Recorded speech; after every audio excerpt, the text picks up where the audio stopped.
الحمد لله رب العالمين، والصلاة والسلام على رسول الأمين وعلى آله وصحبه أجمعين.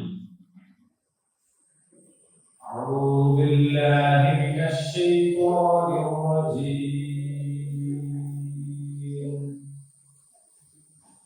يا أيها الذين آمنوا كتب عليكم القصاص في القتلى، الحر بالحر والعبد بالعبد والأنثى بالأنثى، فمن عفي له من أخيه شيء فاتباع بالمعروف وأداء إليه بإحسان، ذلك تخفيف من ربكم ورحمة، فمن اعتدى بعد ذلك فله عذاب أليم، ولكم في القصاص حياة يا أولي الألباب لعلكم تتقون.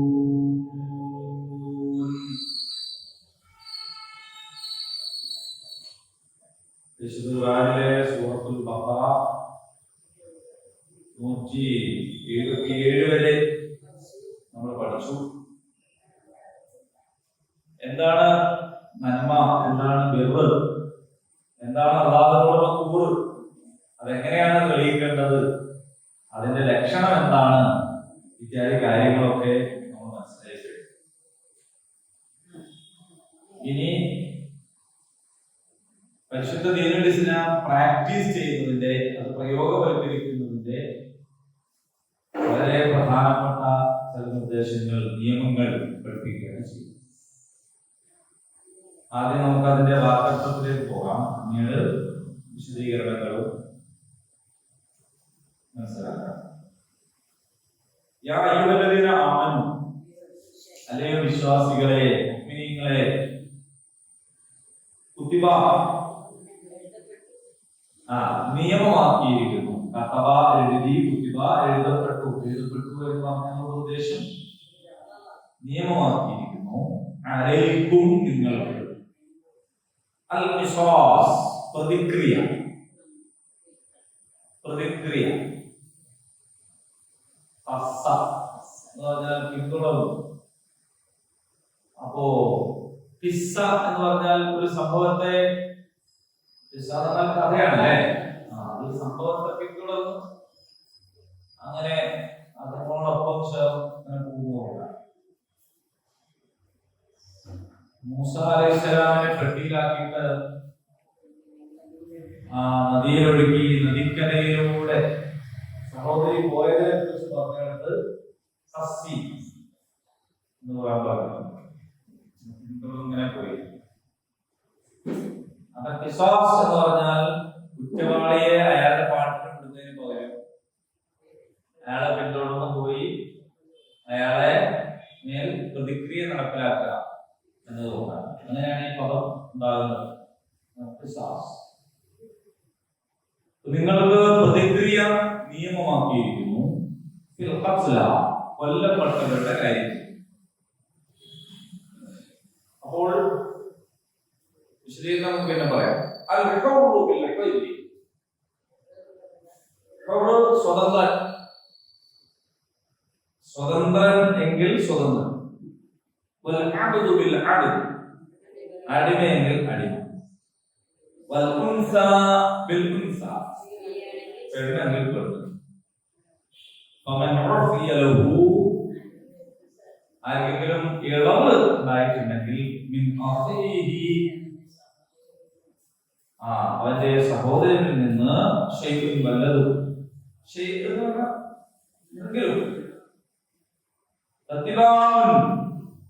അപ്പോൾ അത് ഇത്തിബാ ചെയ്യാം എന്ന് പറയുന്ന ഉദ്ദേശം എന്താണെന്ന് വെച്ചാൽ, അപ്പോൾ അത് സ്വീകരിക്കും. ബിൽ മഅറൂഫ്, മഅറൂഫ് എന്നാൽ മാന്യമായി. അതാ എന്ന് വീട്ടുക വീട്ടുക ഇലൈഹി അവന് ബിഇഹ്സാൻ ഇഹ്സാൻ പെർഫെക്ഷൻ ആണ് ഇഹ്സാൻ പെർഫെക്ഷൻ ഏറ്റവും നല്ല നിലയിൽ ലാലിക അത് തസ്ബീഹുൻ ഒരു ഇളവാണ് റബ്ബിക്കും നിങ്ങളുടെ നാഥനിൽ നിന്നുള്ള വറഹ്മ കാരുണ്യവുമാണ് ആരെങ്കിലും ലംഘിച്ചു കഴിഞ്ഞാൽ അതിനുശേഷം അപ്പോൾ അവനുണ്ട് വേദനയേറിയ ശിക്ഷയുണ്ട് നിങ്ങൾക്കുണ്ട്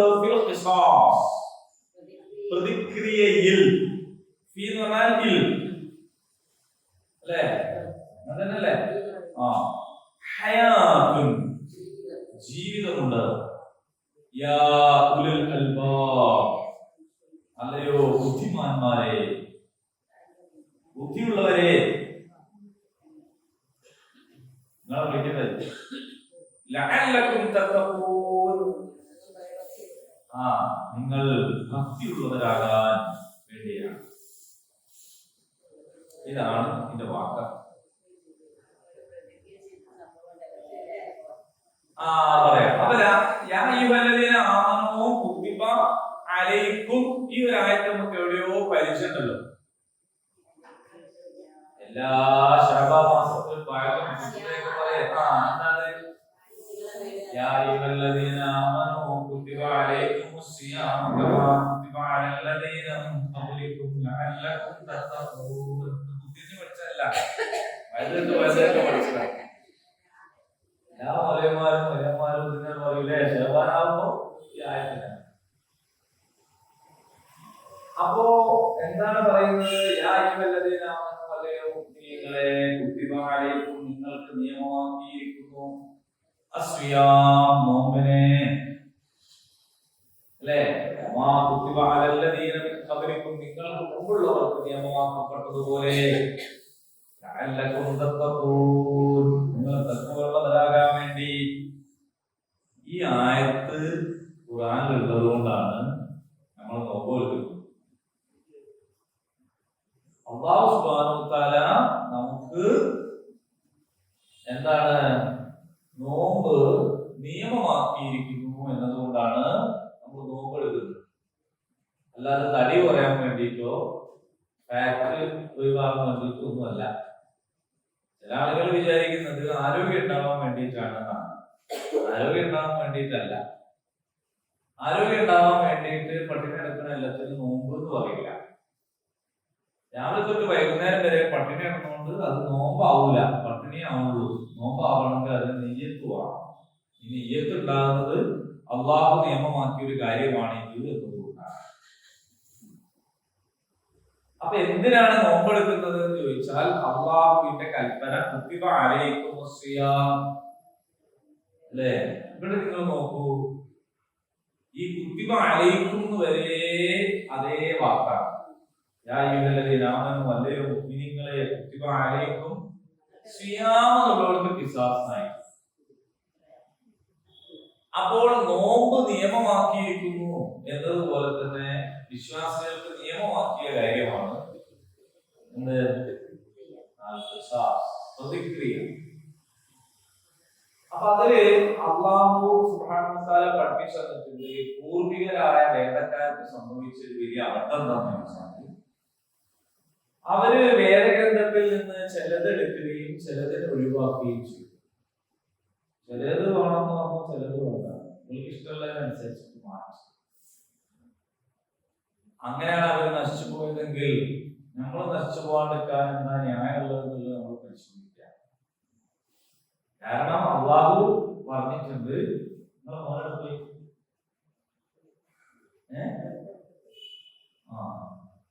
അപ്പോ അള്ളാഹു പറഞ്ഞിട്ടുണ്ട് നിങ്ങൾക്ക് നോമ്പ് നിർബന്ധമാക്കി നിയമമാണ് അസ്വിയാ ഇവിടെ അൽ ഖിസാസ്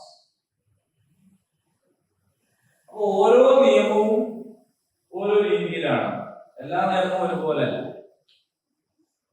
നിസ്കാരം നമുക്ക് നിർബന്ധമാക്കിയ കാര്യമാണ് അല്ലേ? ആണ്. പക്ഷേ നിസ്കാരം ആർക്കാണ് നിർബന്ധം? വിശ്വാസികൾക്ക്, പ്രായപൂർത്തിയായവർക്ക്, ഒന്നുകൂടി കടന്നു പറഞ്ഞാൽ ശുദ്ധിയുള്ളവർക്ക്. എന്ന് പറഞ്ഞാല് പിന്നെ അശുദ്ധമായ അവസ്ഥയിൽ ഇപ്പോ അയവുള്ള സമയത്ത് നിസ്കരിക്കണ്ട. പിന്നെ യാത്രക്കാർക്ക് ഇളവുണ്ട്. അപ്പൊ നിസ്കാരം നിയമമാണ്, നിർബന്ധമാണ് എന്ന് പറഞ്ഞാൽ അതിന്റെ അർത്ഥം ആ നിസ്കാരത്തിന് ആവശ്യമായ ഒരുക്കങ്ങൾ നമ്മൾ നടത്തണം. അപ്പൊ നിസ്കാരം, അപ്പൊ ഇസ്ലാമിലെ ഫിഖ്ഹ് കർമ്മശാസ്ത്രത്തിന്റെ അടിസ്ഥാനം വാജിബായ കാര്യങ്ങൾ നടപ്പിലാക്കാൻ ആവശ്യമായതെല്ലാം വാജിബാണ് എന്നാണ്. അപ്പൊ നിസ്കരിക്കണമെങ്കിൽ നിസ്കാരം വാജിബല്ല. നിസ്കരിക്കണമെങ്കിൽ വുദു വാജിബാണ്. വുദു എടുക്കണമെങ്കിൽ എന്ത് വേണം? വുദു എടുക്കണമെങ്കിൽ വെള്ളം വേണ്ടേ? തരണം ചെയ്യാൻ പറ്റില്ല വുദു എടുക്കണം. അപ്പൊ വെള്ളം ഉണ്ടെങ്കിലല്ല, വെള്ളം പോയി എടുത്തുകൊണ്ട് വരണം. ഞാനിങ്ങനെ വീട്ടിന്റെ കോലായിൽ ഇരിക്കുകയാണ്. വീട്ടിന്റെ കോലായിൽ ഇങ്ങനെ ഇരുന്നിട്ട് ഞാൻ പറയാണ്, ഞാൻ അവിടുന്ന് തരണം ചെയ്ത് നിസ്കരിക്കാൻ പോകും. എന്താ കാര്യം? വെള്ളമില്ല. വെള്ളം ഇങ്ങോട്ട് വരൂല. വെള്ളം ഞാനിങ്ങനെ ഇരിക്കുന്നിടത്തേക്ക് വെള്ളം വരുമോ? വെള്ളം കിട്ടാത്തപ്പല്ല, വെള്ളം പോയി നോക്കിയിട്ടും കിട്ടാത്തപ്പോ. അപ്പൊ ഞാനിവിടെ ഇങ്ങനെ ഇരിക്കുകയാണ്. എന്നിട്ട് എനിക്ക് വെള്ളം കിട്ടാത്തതുകൊണ്ട് ഞാൻ മുമ്പ് എന്താ പറഞ്ഞല്ലോ, സുബഹി നിസ്കരിക്കുന്നതിന്റെ പ്രശ്നം നിസ്കാരത്തിന്റെ റക്കായത്തല്ല, അത് ഒരു 2 റക്കായത്തല്ലേ ഉള്ളൂ. ഈ വുദു ഒഴിവായി തന്നാൽ ഞാൻ എല്ലാ ദിവസവും സുബഹി നിസ്കരിക്കാം. കാരണം പറഞ്ഞാൽ ഈ അന്നേരം പുറത്തിടുക, തണുത്ത വെള്ളം ഉപയോഗിക്കലാണ് പ്രശ്നം. അത് തമാശയാണെങ്കിലും വുദു വാജിബാണ്. വുദു എടുക്കണമെങ്കിൽ വെള്ളം എങ്ങനെ കിട്ടുമോ അങ്ങനെ പോയി എടുക്കലും വാജിബാകും. ആവുമല്ലേ? അപ്പൊ നോമ്പ് ഫർളാണ്. അപ്പൊ നോമ്പ് എടുക്കണമെങ്കിലുള്ള ഒരുക്കങ്ങൾ നമ്മൾ നടത്തണം.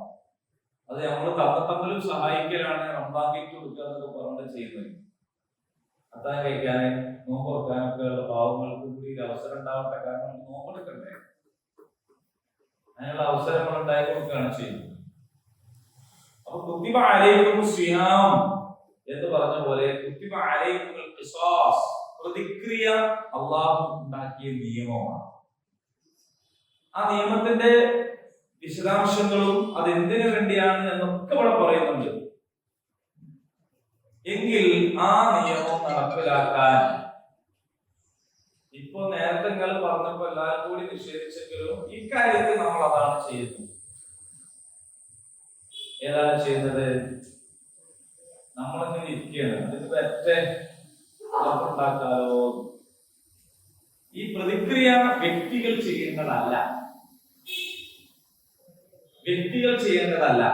സുമയ്യ റളിയല്ലാഹു അൻഹ വധിക്കപ്പെട്ടപ്പോൾ ആരും പോയിട്ട് ഖിസാസ് നടത്തിയിട്ടില്ല, പ്രതിക്രിയ ചെയ്തിട്ടില്ല. വ്യക്തികളോ സംഘടനകളോ ഒന്നും ചെയ്യേണ്ട പണിയല്ല പ്രതിക്രിയ എന്ന് പറയുന്നത്. പ്രതിക്രിയ ചെയ്യണമെങ്കിൽ ഹുക്കൂമത്ത് വേണം. ഹുക്കൂമത്ത് എന്ന് പറഞ്ഞാൽ ഭരണകൂടം.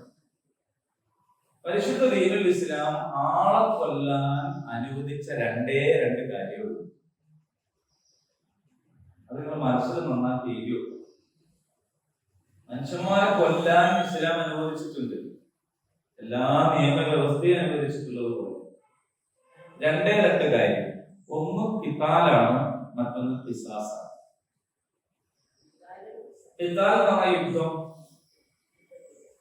യുദ്ധത്തിൽ പിന്നെ മനുഷ്യന്മാരോട് നിങ്ങൾ പോയിക്കോളി എന്ന് പറഞ്ഞല്ലോ ചെയ്യാം. ആ യുദ്ധാവസരത്തിലെ ആയത്തുകൾ എടുത്തിട്ടാണ് പലരും ഇസ്ലാമിനെ കുറിച്ച് തെറ്റിദ്ധരിപ്പിക്കാറുള്ളത്.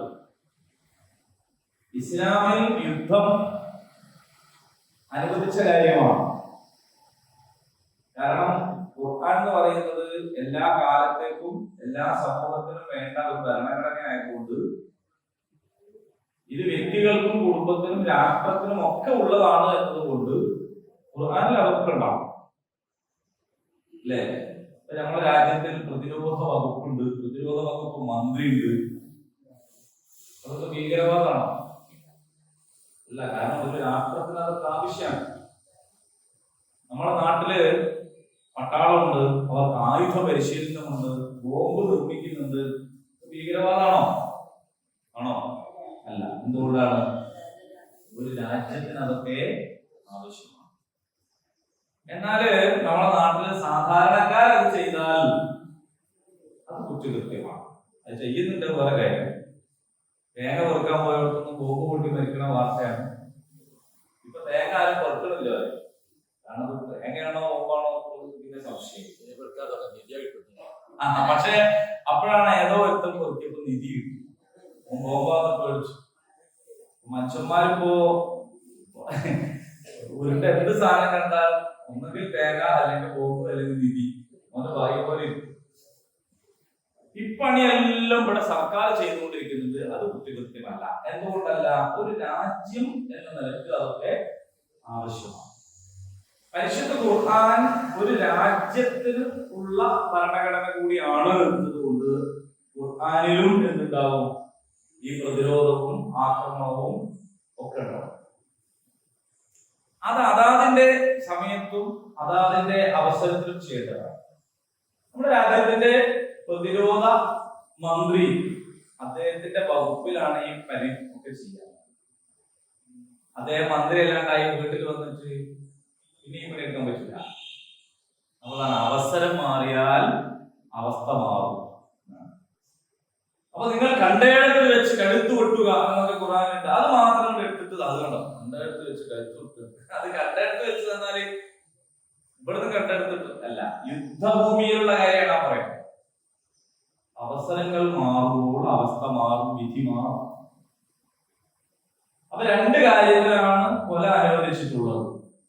അതുകൊണ്ടാണ് ഖുർആൻ പറഞ്ഞത് മൻ ഖതല നഫ്സൻ ബിഗൈരി നഫ്സിൻ ഔ ഫസാദൻ ഫിൽ അർദ് ഫകഅന്നമാ ഖതല الناس ജമീഅ. ആരെങ്കിലും അന്യായമായി ഒരാളെ കൊന്നാൽ. അപ്പൊ ഈ അന്യായമായി എന്ന് പറയുമ്പോൾ ചോദ്യം, അപ്പൊ ന്യായമായിട്ട് കൊല ഉണ്ടോ? ഉണ്ട്. അത് രണ്ട് വിധമാണ്. ഒന്ന് ഖിതാൽ, യുദ്ധം. മറ്റൊന്ന് ഖിസാസ്, പ്രതിക്രിയ. അതിനെ കുറിച്ചാണ് ഇപ്പോൾ ഇവിടെ പറയുന്നത്. പക്ഷെ ഇത് രണ്ടും വ്യക്തികൾ ചെയ്യേണ്ടതല്ല. ഇത് രണ്ടും ചെയ്യേണ്ടത് വ്യവസ്ഥാപിതമായ ഒരു ഭരണകൂടമാണ്. അതിന് ഭരണം വേണം, ന്യായാധിപൻ വേണം. ന്യായാധിപൻ എന്ന് പറഞ്ഞാൽ ഖാദി എന്നാണ്. ഖാദി എന്ന് പറഞ്ഞാല് നമ്മളിപ്പോ വിചാരിച്ച ഖാദിയല്ല. നമ്മളെ നാട്ടിൽ നമ്മൾ വിചാരിച്ച ഖാദിയില്ലേ, ഒരു കുറഞ്ഞ പൈസക്കൊക്കെ കിട്ടുന്ന, ശമ്പളത്തിന് കിട്ടുന്ന ഒരാളെ ഖാദിയാക്കിയിട്ട് എന്നതാണ് നമ്മളെ ഖാദി. വലിയ മുടക്കൊന്നുമില്ല. അയാൾക്ക് പെൻഷൻ ഉണ്ടെങ്കിൽ പിന്നെ നമ്മൾ കൊടുക്കുകയും വേണ്ടിയില്ല. അപ്പൊ അതൊരു ഖാദി. അതിനല്ല ഇസ്ലാമിലെ ഖാദി എന്ന് പറയാ. അധികാരമുള്ള ഭരണാധികാരിക്കാണ് ഖാദി എന്ന് പറയാം. അയാളെന്താണ് മാസം ഉറപ്പിക്കേണ്ടത്. മാസം ഉറപ്പിക്കുന്നത് സൗദി അറേബ്യയിൽ ആരാണ്? ചീഫ് ജസ്റ്റിസ് ആണ്. അവിടുത്തെ സുപ്രീം കോർട്ടിലെ ചീഫ് ജസ്റ്റിസ് ആണ് അവിടെ മാസം ഉറപ്പിക്കുക. അതാണ് ഖാദി ക്ലാസ്. നമ്മള് ഇവിടെ യഥാർത്ഥത്തിൽ അതൊന്നും ഇല്ലാത്തതുകൊണ്ടുള്ള പോലെ ചെയ്യാം, ഒപ്പിക്കുന്നത് നോക്കാം.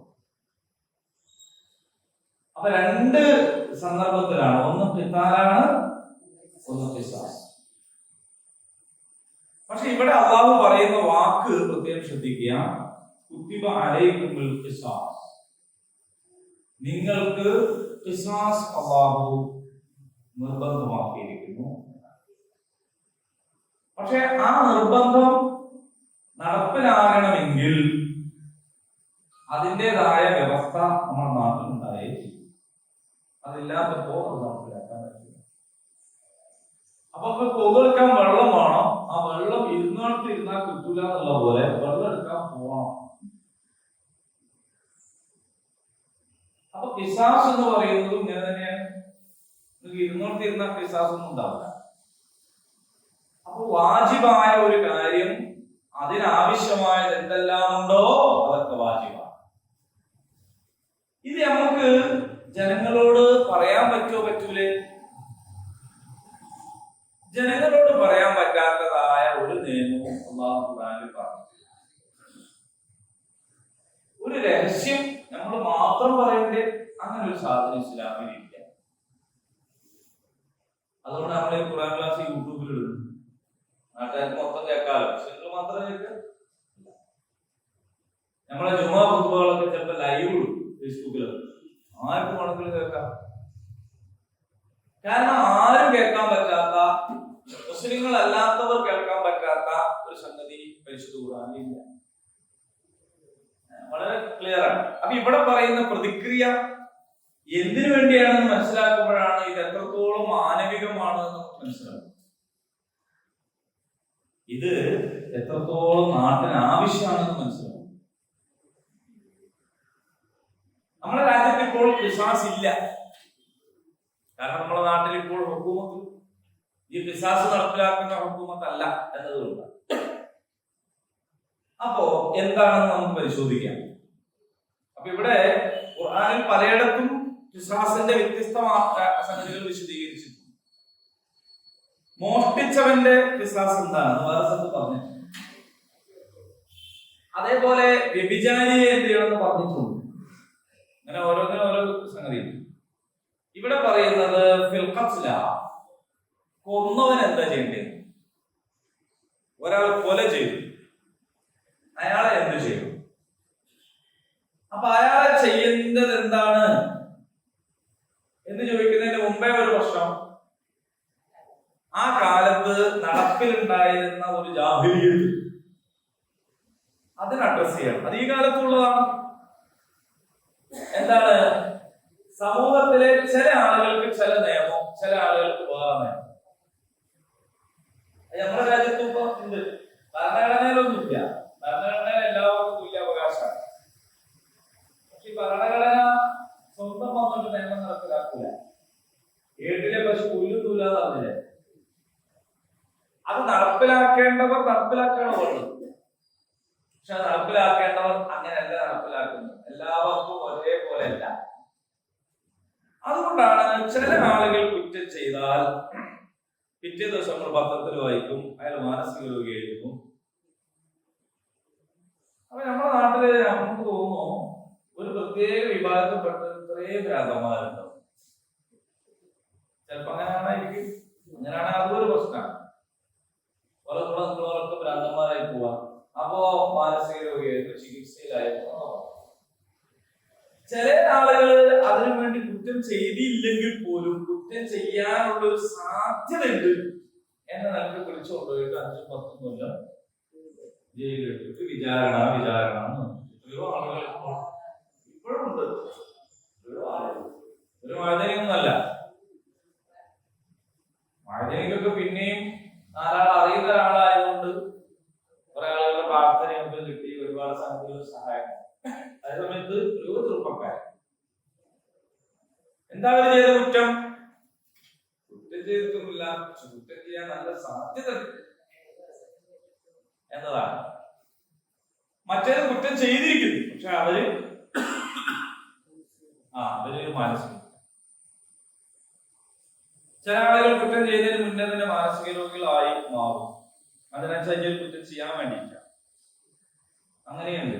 ഇതൊക്കെ നമ്മുടെ നാട്ടിലും നടക്കുള്ളതാണ്, അന്ന് കൂടുതൽ നടക്കുള്ളതാണ്. അപ്പൊ ഒരു കൊല നടന്നു കഴിഞ്ഞാൽ ആ ഗോത്രത്തിന്റെ പ്രത്യേകത അനുസരിച്ച് ചിലർക്ക് ചില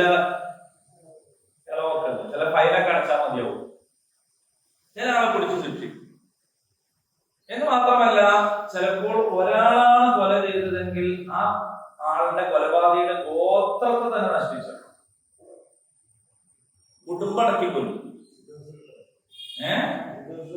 ബുൾഡോസറൊക്കെ പക്ഷെ ഒന്നും ചെയ്യാണ്ടാണ് ചെയ്യുന്നത്. അങ്ങനെ ഉള്ളൊരു രീതിയിൽ.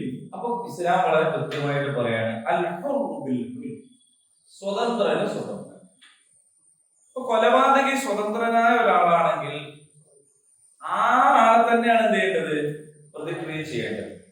അല്ലാണ്ട് ഒരു സ്വതന്ത്രനായ ഒരാൾ കൊല ചെയ്തതിന്റെ പേരിൽ അയാളുടെ എല്ലാ അടിമകളെയും പിടിച്ചു കൊന്നുകളയാ, അങ്ങനെ ചെയ്യാൻ പാടില്ല.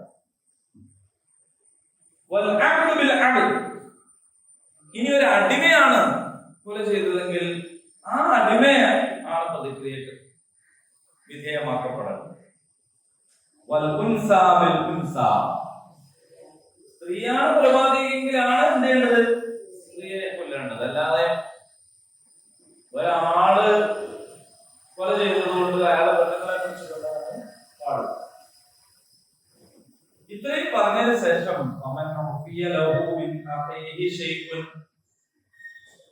ഇനി ആർക്കെങ്കിലും വല്ല ഇളവും ലഭിക്കുകയാണെങ്കിൽ തന്റെ സഹോദരനിൽ നിന്ന് ഷെയ്ഖിന് എന്തെങ്കിലും ഇളവ് കിട്ടിയാൽ മാന്യമായി അത് സ്വീകരിക്കുക. നമ്മുടെ രാജ്യത്ത് നിങ്ങൾ ആലോചിച്ച് നോക്കൂ. നമ്മുടെ രാജ്യത്ത് നിലവിലുള്ള നിയമം അനുസരിച്ച് ഒരു കൊലപാതകിയെ തൂക്കിക്കൊല്ലാൻ വിധിച്ചാൽ ആ തൂക്കിക്കൊല്ലാൻ വിധിക്കുക എന്നൊക്കെ പറഞ്ഞത് അത്യപൂർവങ്ങളിൽ അപൂർവമായി മാത്രം സംഭവിക്കുന്നതാണ്. എന്നാലും അവിടെയും ചില പ്രത്യേകക്കാർക്ക് പ്രത്യേക നിയമമുണ്ട്. എന്താ, പൊതുബോധത്തെ തൃപ്തിപ്പെടുത്താൻ വേണ്ടിയിട്ടാണ് ഒരാളെ തൂക്കിക്കൊല്ലാൻ ന്യായമായിട്ട് പറഞ്ഞത്. മൊത്തത്തിൽ എല്ലാവരുടെയും ഒരു ബോധം അയാൾ കുറ്റവാളിയാണെന്നാണ്. അല്ലാണ്ട് തെളിവൊന്നും കിട്ടിയിട്ടില്ല. മനസ്സിലായില്ലേ? തെളിവൊന്നുമില്ല. പക്ഷെ പൊതുവിൽ എല്ലാവരുടെയും ഒരു ബോധം അയാൾ കുറ്റവാളിയാണ്. അതിനെ തൃപ്തിപ്പെടുത്താൻ വേണ്ടി അയാൾ കൊല്ല നമ്മുടെ രാജ്യത്ത് സംഭവിച്ചതാണ്. അപ്പൊ ഇവിടെ ഒരാൾക്ക് മാപ്പ് കൊടുക്കണമെങ്കിൽ അതിനുള്ള അധികാരം ആർക്കാണ്? ഈ രാജ്യത്തെ കുറിച്ചാണ് പറയുന്നത്. രാഷ്ട്രപതിക്ക്. നമ്മുടെ പ്രസിഡന്റിനാണ് നമ്മൾ ദയാഹർജി കൊടുക്കേണ്ടത്. തൂക്കിക്കൊല്ലാൻ വിധിക്കപ്പെട്ട ഒരാൾ അയാൾ ദയാഹർജി കൊടുക്കേണ്ടത് ആർക്കാണ്? പ്രസിഡന്റിനാണ്, രാഷ്ട്രപതിക്ക്. അദ്ദേഹത്തിന്റെ മുമ്പിൽ ചില സംഗതികളൊക്കെ ഉണ്ട് എന്താണ് ചെയ്യാൻ. അപ്പൊ അത് വെച്ചിട്ട് അദ്ദേഹം ചില ആൾക്ക് എന്ത് ചെയ്യും? മാപ്പ്. അങ്ങനെ മാപ്പ് കിട്ടിയ ആൾ നമ്മുടെ നാട്ടിൽ വന്നു, ഒരു വെള്ളത്തിന്റെ അടുത്ത് ഇങ്ങനെ പോവാണ്. അപ്പൊ കൊല ചെയ്യപ്പെട്ടവന്റെ ബന്ധുക്കൾ ഇവനെ എങ്ങനെ കാണാം? എങ്ങനെ കാണാം? വരുന്നുണ്ട്, നമുക്ക് സ്വീകരിക്കല്ല, അങ്ങനെയാണോ കാണാം? എങ്ങനെ കാണാം? എന്റെ വാപ്പനെ കൊന്ന ഒരാള് ഒരുപാട് കാലം ഞാൻ കേസൊക്കെ നടത്തി, അവസാനം വധശിക്ഷ കിട്ടി. കോടതി പറഞ്ഞു തികച്ചും തെറ്റാണ്, ക്യാപിറ്റൽ പണിഷ്മെന്റിന് അർഹതയുള്ള ആളാണ്. അപ്പൊ അയാളെ തൂക്കിക്കൊല്ലണമെന്ന് വിധിച്ച് അങ്ങനെ അയാളെ, അപ്പൊ എനിക്ക് നീതി കിട്ടി എന്നൊക്കെ ഞാൻ അങ്ങനെ വിചാരിച്ചു നിൽക്കുകയാണ്. അപ്പൊ ഉണ്ട് അയാൾക്ക് ഇങ്ങനെ ഒരു ദയാഹർജിയിൽ അയാളുടെ വധശിക്ഷ റദ്ദാക്കി. അങ്ങനെ ഉണ്ട് അയാളിന്റെ വേറെ കൂടി ഇങ്ങനെ അങ്ങോട്ടും ഇങ്ങോട്ടും ഇങ്ങനെ കനാൽമ കൂടി പോകുന്നു.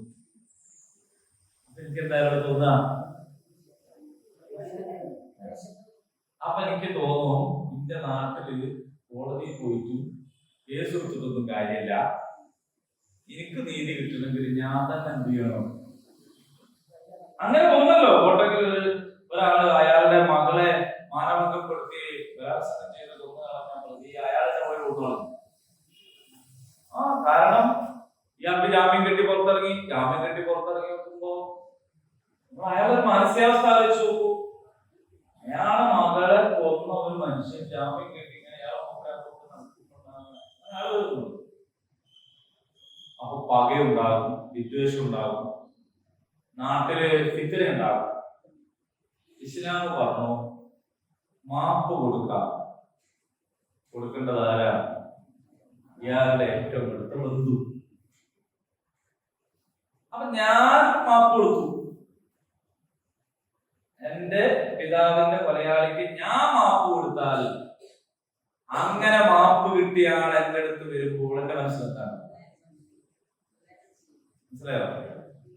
ഇതാണ് ഇസ്ലാമിലെ വിശ്വാസത്തിന്റെ പ്രത്യേകത. ഇത് നമ്മുടെ നാട്ടിൽ വരണമെന്ന് പറയാൻ പറ്റുമോ? പറ്റൂലേ? ഇതാ ചോദ്യം. നമ്മൾ വിചാരിക്കുക ഇസ്ലാം കൂടെ വരണം എന്ന് പറഞ്ഞാൽ ഭയങ്കര പ്രശ്നമല്ലേ? ഇസ്ലാം വരണം എന്ന് പറയുന്നത് എന്തിനാണെന്ന് ഇസ്ലാം നമ്മൾ മനസ്സിലാക്കിയേ തിരിയുള്ളൂ.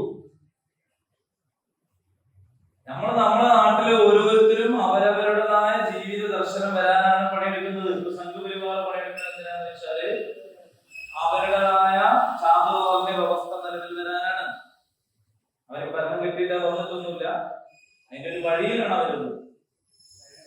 കഴിഞ്ഞ തവണ അവര് പരിശ്രമിച്ചത് ഇന്ത്യൻ ഭരണഘടന തന്നെ വെച്ചിട്ടാണ് അവരെന്ത് ചെയ്യുന്നത്, ഭരണത്തിൽ ഏറുന്നത്. പക്ഷെ ഇന്ത്യൻ ഭരണഘടന നടപ്പിലാക്കാനല്ല അവർ ഭരണത്തിൽ വരുന്നത്. അങ്ങനെയാണെങ്കിൽ ഇവിടെ ആരാച്ചാല് നടപ്പിലാക്കിക്കൊണ്ടാ പോലെ. അപ്പൊ അവരെന്തിനാണ് ഭരണത്തെ കുറിച്ച് ആഗ്രഹിക്കുന്നത്? അവരുടെ ആശയങ്ങൾ നടപ്പിലാക്കാൻ. അതിന്റെ ആദ്യത്തെ സ്റ്റെപ്പ് എന്താണ്? നിലവിലുള്ള വ്യവസ്ഥ അനുസരിച്ച് ഭരണത്തിൽ കയറുക. എന്നിട്ട് പിന്നെ 2/3 ഭൂരിപക്ഷമായി ഭരണഘടന തിരുത്താൻ പാകത്തിലുള്ള ശക്തിയായി മാറിയിട്ട് ഇത് തിരുത്തണം എന്നാണ്. ഒരു വിചാരിച്ച ഈ തെരഞ്ഞെടുപ്പിൽ അങ്ങനെ ആയി കിട്ടും. അൽഹംദുലില്ലാ അങ്ങനെ സംഭവിച്ചില്ല. ഈ രാജ്യത്ത് പ്രവർത്തിച്ചുകൊണ്ടിരിക്കുന്ന കമ്മ്യൂണിസ്റ്റ് പ്രസ്ഥാനം എന്തിനാണ് പ്രവർത്തിക്കുന്നത്? ഇപ്പോൾ നാട്ടിൽ നിലവിലുള്ള ബൂർഷ്വാ ജനാധിപത്യ വ്യവസ്ഥ അനുസരിച്ച് ഭരിച്ചു പോകാനാണോ? അങ്ങനെയാണെങ്കിൽ പിന്നെ പ്രവർത്തിക്കണം, ഇതിന്റെ ഭാഗമായ പോലെ. അപ്പൊ അവര് പ്രവർത്തിക്കുന്നത് എന്തിനാന്ന് വെച്ചാൽ തൊഴിലാളി വർഗ സമഗ്രാധിപത്യത്തിലേക്ക്, സോഷ്യലിസത്തിലേക്ക്, അതിന്റെ അടുത്ത സ്റ്റെപ്പായ കമ്മ്യൂണിസത്തിലേക്ക് ലോകത്തെ കൊണ്ടുവരണം എന്ന് വിചാരിച്ചിട്ടാണ്. പക്ഷെ അങ്ങനെ പ്രവർത്തിക്കുന്ന ആളുകള് ഈ ഭരണഘടനയെ എതിർത്തുകൊണ്ടല്ല പ്രവർത്തിക്കുക. ഈ ഭരണഘടന അനുസരിച്ച് തന്നെയാണ് ഭരണത്തിൽ വരിക. എന്നിട്ട് അവിടെ എന്ത് ചെയ്യാണ് ചെയ്യാം? സ്വാധീനം ചെലുത്തിയിട്ട് സോഷ്യലിസത്തിലേക്ക് കൊണ്ടുവരാനാണ് ശ്രമിക്കുക. അതൊക്കെ തെറ്റായാലും ശരിയായാലും അവർ ഓരോരുത്തരുടെയും കയ്യിലുള്ള ജീവിത ദർശനം വെച്ചുകൊണ്ടാണ് പണിയെടുത്തുകൊണ്ടിരിക്കുന്നത്. നമ്മളെ കയ്യിലുള്ള ജീവിത ദർശനാണിത്. ആ ജീവിത ദർശനം നമ്മളെ നാട്ടിൽ നടപ്പിലാക്കി കഴിഞ്ഞാൽ ഉണ്ടാകുന്ന ഹൈറിനെ കുറിച്ചാണ് ആദ്യം നമ്മളെങ്കിലും മനസ്സിലാക്കേണ്ടത്. അപ്പൊ അവിടെ നിങ്ങൾ നോക്കൂ, ഇസ്ലാമികമായ ഒരു ക്രിമിനൽ ലോ ആണ് ഉള്ളതെങ്കിൽ കൊല ചെയ്ത ഒരാളെ വെറുതെ വിടുകയില്ല, അയാളെ ശിക്ഷിക്കും. പക്ഷെ അങ്ങനെ വധശിക്ഷക്ക് വിധേയമാകുന്ന ഒരാൾക്ക് മാപ്പ് കൊടുക്കാനുള്ള അർഹത ആർക്കാണ്? അയാളുടെ അടുത്തത്. അതിലേക്ക് അടുത്ത അങ്ങനെ ആ മാപ്പ് കൊടുക്കുമ്പോ അത് മാന്യമായിട്ട് എന്താക്കണം? സ്വീകരിക്കുക.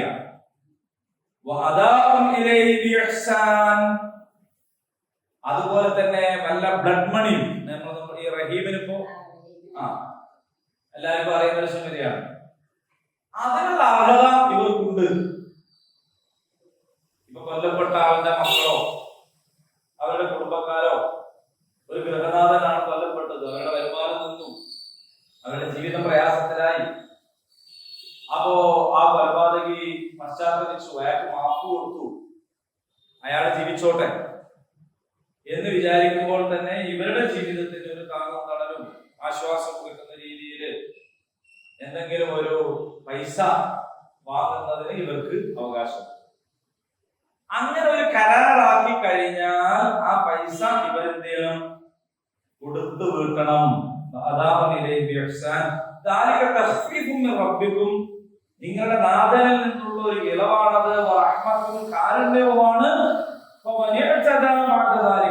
ആ കരാറിന് ശേഷം ആരെങ്കിലും അത് ലംഘിച്ചാൽ അത് വേദനയേറിയ ശിക്ഷയുണ്ട്.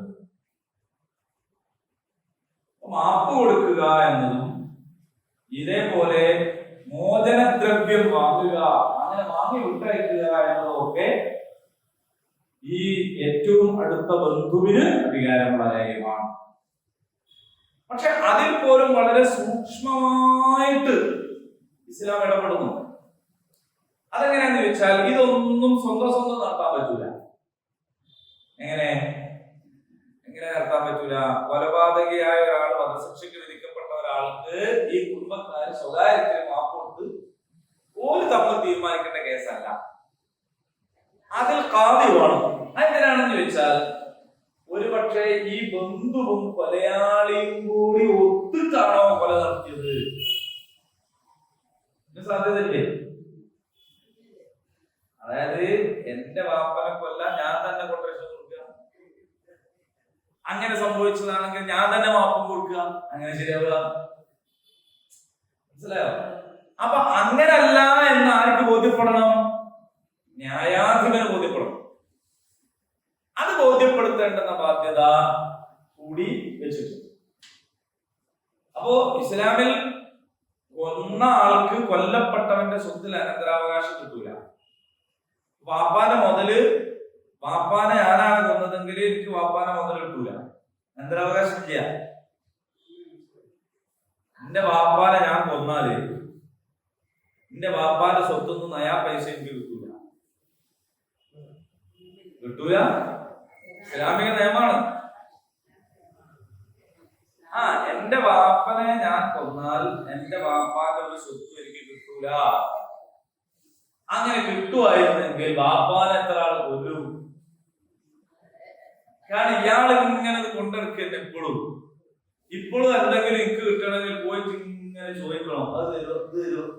അയാൾ അങ്ങനെ കൈകാര്യം ചെയ്താൽ മൊത്തം എനിക്ക് കയ്യില് അത് പറ്റൂല. അതുകൊണ്ട് കൊല്ലപ്പെട്ടവന്റെ സ്വത്തിൽ നിന്ന് കൊന്നവന് അനന്തരാവകാശം ഇല്ല. ഇസ്ലാമിന്റെ നിയമമാണ്. ഇത് നമ്മുടെ നാട്ടിലുണ്ടായിരുന്നെങ്കിൽ നിങ്ങൾ ആലോചിച്ചു എത്ര മനോഹരാണ്. പരിശുദ്ധ ദീനുൽ ഇസ്ലാമിന്റെ എല്ലാ ക്രിമിനൽ സിവിൽ നിയമങ്ങളും ഏതൊരു പടപ്പിനും ഉപകാരപ്രദമാണ്. അതുകൊണ്ടാണ് നമ്മൾ മൊത്തത്തിൽ ഇങ്ങനെ കണ്ടിട്ട് ഇസ്ലാം അത് ഭയങ്കര പ്രശ്നം വിചാരിക്കുന്നതാണ്. ഇസ്ലാം അല്ലാത്തവർ വിചാരിക്കണേലല്ല സങ്കടമുള്ളത്, നമ്മൾക്ക് തന്നെ അങ്ങനെ വിചാരമുള്ള ആള് സങ്കടം. കാരണം നമ്മൾ പലപ്പോഴും നോക്കുന്നത് എന്താന്ന് ചോദിച്ചാല്, ഏതൊരു സിനിമയിലെ ഒരു ഡയലോഗ് ഇല്ലേ, സൗദി അറേബ്യയാണ് രാജ്യം, ശരിയത്താണ് നിയമം. പിന്നെന്താ പറയാ, ശരീരത്തിൽ എന്ന് പറയുമ്പോ നമ്മൾ തന്നെ വിചാരിക്കണ എന്താണ്, എന്താ സലീം കുമാർ പറയണല്ലേ, ശരീരത്താണ് നിയമം എന്ന് പറയുമ്പോ നമ്മൾ തന്നെ വിചാരിക്കുന്നത് എന്തോ ഭീകരമായ സംഗതിയാണ്. മനുഷ്യന്മാരുടെ ജീവന്, അന്തസ്സിന്, അവരുടെ സമ്പത്തിന് ഇത്രത്തോളം പരിഗണന കൊടുക്കുന്ന ഒരു സംഗതി പോലില്ല. എല്ലാവർക്കും ഇതിന്റെ ഫലം കിട്ടും, ഇതിന്റെ ഗുണം കിട്ടും. ഇതൊരു ജാതിക്ക് ഒരു മതത്തിനുള്ള കേസൊന്നല്ല. അപ്പോ കൊലപാതകയും കൊല ചെയ്യപ്പെട്ടവന്റെ ബന്ധുവും തമ്മിൽ ഒത്തുകൊണ്ടാണോ അല്ലേ എന്നൊരു പ്രശ്നത്തിൽ കിടക്കുന്നത് കൊണ്ട് ഇത് വ്യക്തിയായിട്ട് ചെയ്യേണ്ടതല്ല, പരസ്പരം തമ്മിൽ സ്വകാര്യമായി ചെയ്യേണ്ടതല്ല എന്നർത്ഥം. അവിടെയും വളരെ സൂക്ഷ്മത ഈ കാര്യത്തിൽ കാണിച്ചിരിക്കുന്നു. അപ്പൊ അതുകൊണ്ട് ഒരു കൊല നടന്നു കഴിഞ്ഞാൽ ആ കൊലപാതകയെ ശിക്ഷിക്കണം. പക്ഷെ ആ ശിക്ഷിക്കുമ്പോ ഒരാൾക്ക് പകരം ഒരു ഗോത്രം, ഒരു കുടുംബം, അങ്ങനല്ല. നമ്മുടെ നാട്ടിൽ നടക്കുന്ന ഒരു പരിപാടി ഉണ്ടല്ലോ, ഒരു പാർട്ടിക്കാരനെ കൊന്നാൽ വേറെ അപ്പുറത്തെ പാർട്ടിയിൽ ഒരാളെ കൊല്ലും, ഓരോന്നായിട്ട് ഒരു ബന്ധം ഉണ്ടാവില്ല. അതിനെക്കാട്ടിലൊക്കെ സങ്കടം വെച്ചാൽ ആളെ മാറി കൊല്ലലാണ്. ഞാനെപ്പോഴും പ്രാർത്ഥിക്കലുണ്ട്, പഠിച്ചോനെ ഇന്നെ ആരെങ്കിലും കൊല്ലാണ് ഞാനാണെന്ന് അറിഞ്ഞിട്ട് പോകുന്നു. അതിനൊരു അന്തസ്സുണ്ടല്ലോ. എന്നെ കൊല്ലണമെന്ന് ഒരാൾ ടാർഗറ്റ് ചെയ്ത്, ഒരു ടീം ടാർഗറ്റ് ചെയ്ത് വന്നപ്പോൾ ഞാൻ ചെയ്ത വലിയ സംഗതിയാണ്. ഇത് ഇന്നെപ്പോലുള്ള വേറെ ആളാന്ന് വിചാരിച്ചിട്ട് കൊന്നാലും പിന്നെ കൊന്നതിന് ശേഷം പറയും ഈ ആള് മാറിയതാണ്, ഇതെത്ര ചേർപ്പ വളർന്നുണ്ട് എന്ന് പറഞ്ഞാല് അങ്ങനൊക്കെ സംഭവിക്കലുണ്ട്. കാരണം ഈ ഫോട്ടോ കൊടുത്ത് വിടുകയാണ്, ഇന്നാളെ തട്ടണമെന്നാണ്. പല്ല് വയ്ക്കാൻ പോയവന്റെ വിരല് കുറിക്കുന്ന മെഡിക്കൽ കോളേജിൽ തന്നെ അത്രയും വിവരമുള്ള ആൾക്കാരും അത്രയും എക്സ്റേ എടുത്തിട്ടും അത്രയും സംവിധാനത്തിന്റെ ഇടയിൽ എന്ത് ചെയ്യുന്നേ, തിരിച്ചല്ലേ കയ്യിന്റെ വിരൽ നോക്കാൻ വേണ്ടി നാം നോക്കിയ ഇത് സംഭവിക്കുന്നെങ്കിൽ അന്തല്ലാണ്ട് മരുന്നടിച്ച് നടക്കുന്ന കൊട്ടേഷൻ ടീമിൽ എടുത്ത് ഫോട്ടോ കൊടുത്താൽ മാറിപ്പോണേ ഉദ്ദേശിച്ചോ പറയാ. ഓർക്കൊരു ഫോട്ടോ കൊടുത്ത് അതീ ടീഷർട്ട്, മറ്റേ ഫോട്ടോയില് കാല് വെട്ടാനുള്ള ഫോട്ടോ ആണ് ഇതിന്റെ അകത്ത്, തല വെട്ടാനുള്ള ഇതിന്റെ അകത്ത്. നമ്മൾക്ക് മാറിപ്പോയാൽ തല വെട്ടേണ്ടവരെ കാല് വെട്ടും, കാല് വെട്ടേണ്ടവരെ തല വെട്ടും. കൊന്നവൻ അറിയുന്നില്ല എന്തിനാ കൊല്ലുന്നത്, കൊല്ലപ്പെട്ടവൻ അറിയുന്നില്ല ഞാൻ എന്തിനാ കൊല്ലപ്പെട്ടത്. ഈ ഒരു അവസ്ഥ ആണുള്ളത്. അതെന്തുകൊണ്ട് സംഭവിക്കുന്നു? അത് അടുത്തായത് പറയുന്നു. എന്തുകൊണ്ടാണ് നമ്മുടെ നാട്ടിൽ ഇതിങ്ങനെ സംഭവിക്കുന്നത് എന്നുള്ളതാണ് അടുത്തായത് പറയണം. അതിലേക്ക് പോവാം. അപ്പോൾ കൊല ചെയ്ത ആളെ വധിക്കണം. പക്ഷെ ആ വധിക്കുന്നതിന് കൃത്യമായ തെളിവും സംഗതികളും വിചാരണയും പ്രതിക്ക് പറയാനുള്ളതും എല്ലാം ഉണ്ട്. അതിനുശേഷം കുറ്റവാളിയാണെന്ന് തെളിഞ്ഞു വധശിക്ഷയ്ക്ക് വിധിച്ചാൽ അതിനുശേഷം മാപ്പ് കൊടുക്കുന്നതിനെ കുറിച്ച് കുറിച്ചും പറഞ്ഞു. ആ മാപ്പ് കൊടുക്കുന്നതിലും സമൂഹത്തിൽ ഫിത്ന ഇല്ലാതിരിക്കാൻ മാപ്പ് കൊടുക്കുന്നവൻ ഈ കൊല ചെയ്യപ്പെട്ടവരുടെ ബന്ധുവായിരിക്കണം, ഏറ്റവും അർഹതപ്പെട്ട ആളായിരിക്കണം. എന്നിട്ട് വേറെ ആരെങ്കിലും മാപ്പ് കൊടുത്താൽ ആ മാപ്പ് കൊടുക്കുന്ന ആളും കൊലയാളിയും തമ്മിൽ എന്തെങ്കിലും കണക്ഷൻ ഉണ്ടോ ഇല്ലേ എന്നുള്ളത് വേറെ തിരിയണം. ഇത്രയും കൃത്യമാണ്. ഇത് നിങ്ങൾക്ക് നോമ്പ് നിർബന്ധാക്കിയ പോലെ അള്ളാഹ് നിർബന്ധാക്കിയ കേസാണ്. കുത്തിബ അലൈക്കും സിയാം പറഞ്ഞ പോലെ കുത്തിബ അലൈക്കുമുൽ ഖിസാസ്. ഈ ഖിസാസ് ഇവിടെ ഇല്ല എന്നതുകൊണ്ട് നമുക്കാർക്കും ഒരു ബേജാറുമില്ല. എങ്കിൽ നോമ്പ് നാളെ മുതൽ ഇല്ല എന്ന് പറഞ്ഞാലും നമുക്ക് പ്രത്യേകിച്ച് ബേജാറുണ്ടാവും. അപ്പൊ നമ്മളെന്ത് പറയുന്ന അറിയോ? അപ്പൊ നമ്മുടെ രാജ്യത്തിന്റെ നിയമല്ലേ, നോമ്പ് എടുക്കാൻ പറ്റില്ല. നമുക്കൊരു സൗകര്യം, കാരണം നമുക്ക് പറയാൻ ന്യായം കിട്ടി. എന്താണ് നമ്മുടെ രാജ്യത്ത് പറ്റാത്തോണ്ടായാലും ഭക്ഷണം ഇന്ന് നമുക്ക് കഴിച്ചാലോ? കാരണം രണ്ടും കുത്തി തന്നെയാണ്. എന്താ ഒന്ന് മാത്രം പറ്റില്ല. അപ്പൊ ഇതിപ്പോൾ നിലവിലില്ല എങ്കിൽ നോമ്പ് നിരോധിച്ചാൽ ഉണ്ടാകുന്ന ഒരു ബേജാറ്, ഇത് നിരോധിച്ചാലും നമുക്ക് വേണ്ടതല്ലായിരുന്നു ശരിക്കും. ഇനി നിങ്ങൾ ആലോചിച്ച് നോക്കൂ, നിസ്കാരത്തിന്റെ ഷർത്തും ഫർളും. നിസ്കാരത്തിന് എത്ര ഫർളുണ്ട്? സമ്പൂർണ്ണ മൗനം. പോട്ടെ, എത്ര ഷർത്തുണ്ട്? അപ്പോഴും മൗനം. ആകപ്പാടെ നമുക്ക് ദീനുണ്ട് എന്നുള്ളതിന്റെ തെളിവാണ് നിസ്കാരം. മറ്റേ പിശാസ് നമുക്കില്ല, സക്കാത്ത് ഒരെണ്ണ പോലത്തെ. കഴിഞ്ഞ ക്ലാസ് നമ്മുടെ നാട്ടിലെ സക്കാത്തിന്റെ പോലെ അതങ്ങനെയാണ്. കാവ്യ നമ്മുടെ നാട്ടിലില്ല. ദീനുൽ ഇസ്ലാമിന്റെ ഒട്ടുമുക്കാൽ സാധനം നമ്മളെത്തില്ല. ആകപ്പാടെ നമ്മൾ കൊണ്ടുവരുന്ന ഒരു സാധനമാണ് നിസ്കാരം. അതിന്റെ തത്വം പറഞ്ഞു ചോദിച്ചിട്ടാണ് ഉണ്ടാക്കിയത്. അപ്പൊ എന്താ നമ്മളെ പോലെ അല്ലേ? അത് ആലോചിക്കേണ്ടതാണ്. ഇനി നിങ്ങൾ നോക്ക്, പരിശുദ്ധ ഖുർആനില് നമ്മൾ ഇപ്പൊ ചെയ്യുന്ന ദീനുണ്ടല്ലോ, ഇപ്പൊ ചെയ്യുന്ന ദീൻ നമ്മൾ നിസ്കരിക്കാതിരിക്കലില്ല, നോക്കുന്ന സാധനം. ഈ ആയത്ത് മാത്രം നിങ്ങൾ വേറെ എടുത്ത് നോക്കൂ.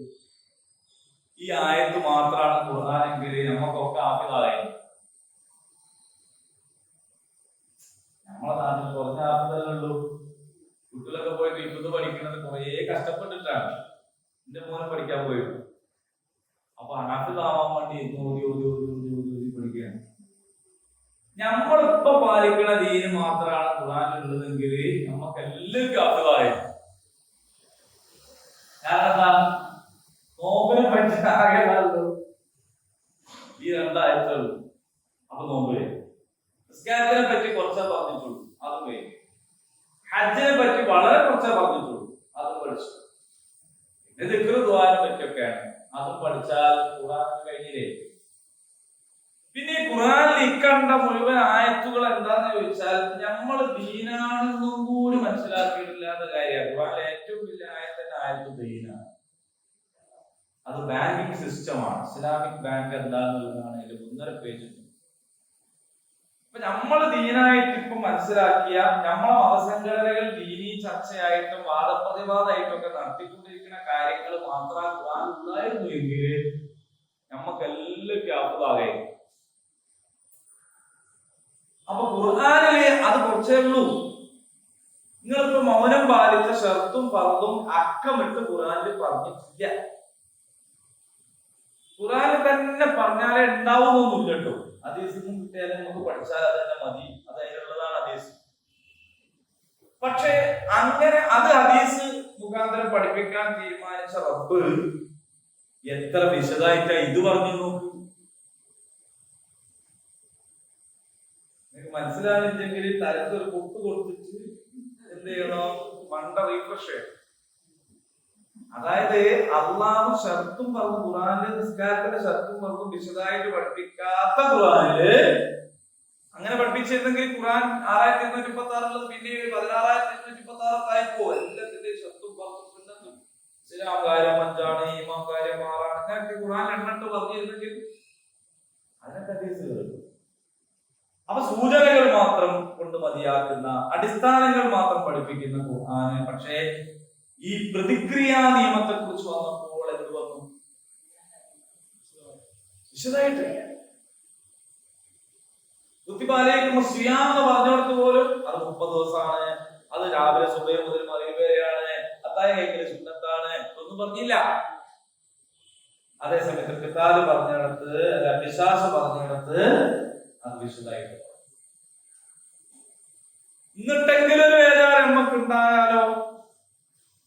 എന്നിട്ട് നമ്മൾ കയ്യിൽ പ്രത്യേകിച്ച് നമ്മളിങ്ങനെ ഇരിക്കുകയാണ്, വെള്ളം വന്നാൽ ഒതുക്കാന്നുള്ള പോലത്തിൽ എന്ന് പറഞ്ഞ പോലെ വിശ്വാസക്കാരെ കൊണ്ടുവന്നാ ഓക്കെ എന്ന് പറഞ്ഞിരിക്കുകയാണ്. അതുമായിട്ട് ബന്ധപ്പെട്ട് ചെയ്യും. ഇനി അടുത്തത് പറയാം വലക്കും ഫിൽ ഖിസാസി ഹയാതുൻ യാ ഉലിൽ അൽബാബ് ലഅല്ലകും തത്തഖൂൻ. വലക്കും നിങ്ങൾക്കുണ്ട് ഫിൽ ഖിസാസ് പ്രതിക്രിയയിൽ ഹയാത്ത് ജീവിതമുണ്ട്. അതെടുക്കല്ലോ, കൊന്നോനെ കൊല്ലണം എന്ന് പറഞ്ഞിട്ട് പറയാണ് അതില് ജീവിതമുണ്ട്. അങ്ങനെ കൊന്നോനെ കൊന്നാൽ ജീവിതം ഉണ്ടാകുക, ഉള്ള ജീവിതം പോവുക ചെയ്യാം. വധശിക്ഷ നടപ്പിലാക്കുന്നിടത്ത് എങ്ങനെയാണ് ജീവിതം ഉണ്ടാവുക? വധശിക്ഷ നടപ്പിലാക്കിയ ജീവിതം പോവല്ലേ ഇത്?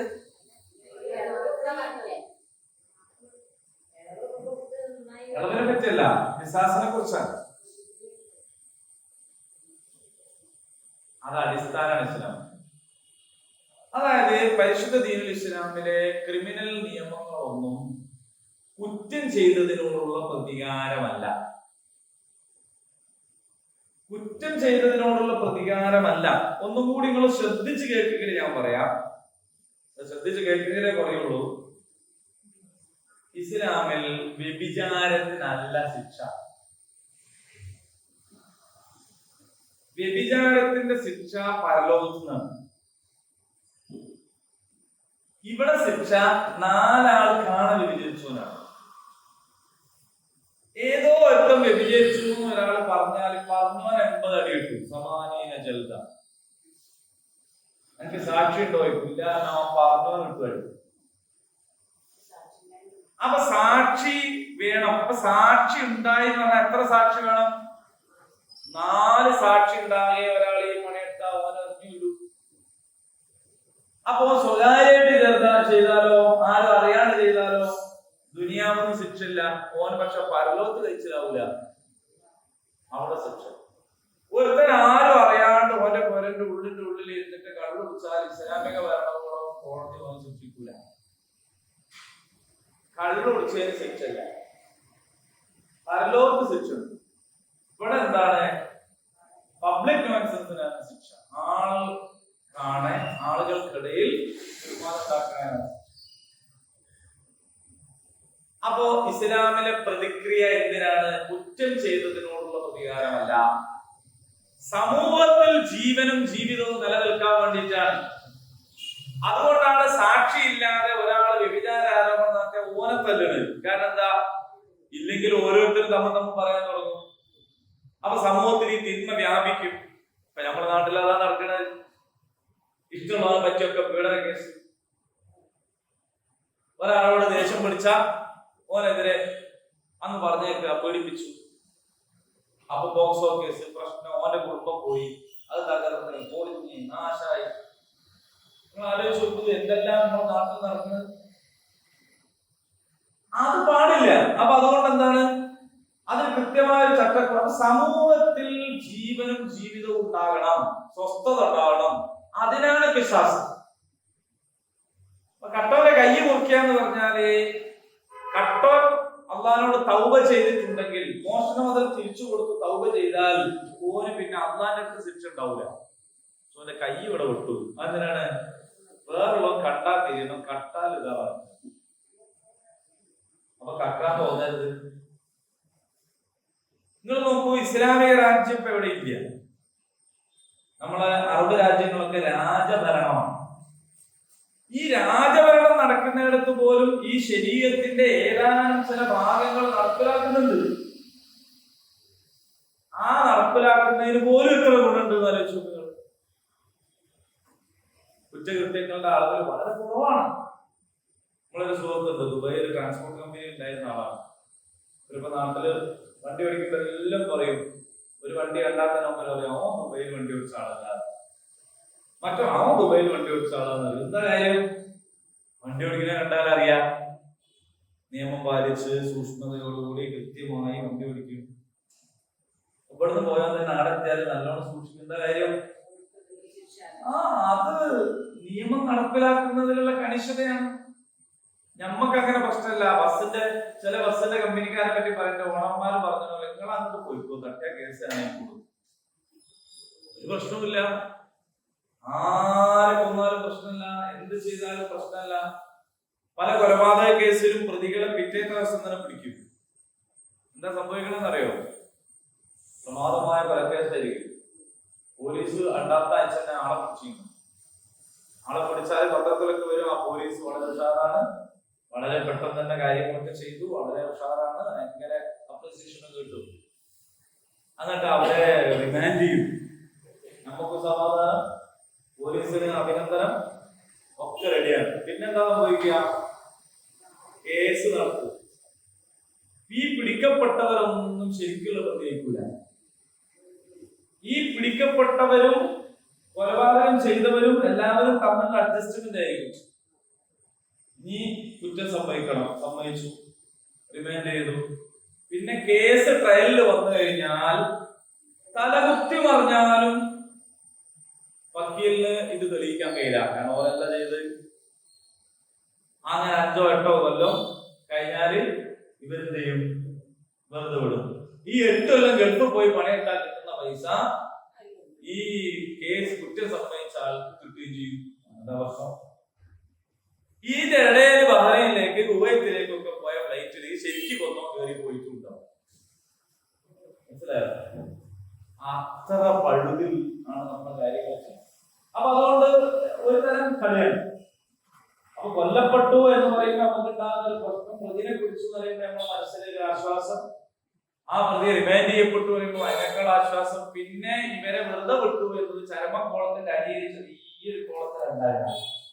5 കൊല്ലം കഴിഞ്ഞിട്ടേ ഇങ്ങനെ കണ്ട കുർബാണി ഇതെല്ലാം ഒഴിവായി പോയി എന്നൊക്കെ പറഞ്ഞ് ചെറുതായിട്ട് ഉണ്ടാകുക. അത് ആരെ ശ്രദ്ധിക്കുക? അതുകൊണ്ട് ജീവിതമില്ല, പ്രശ്നമാണ്. അതുകൊണ്ട് നിങ്ങൾക്ക് ജീവിതം ഉണ്ടാകാനാണ് പിശാച്.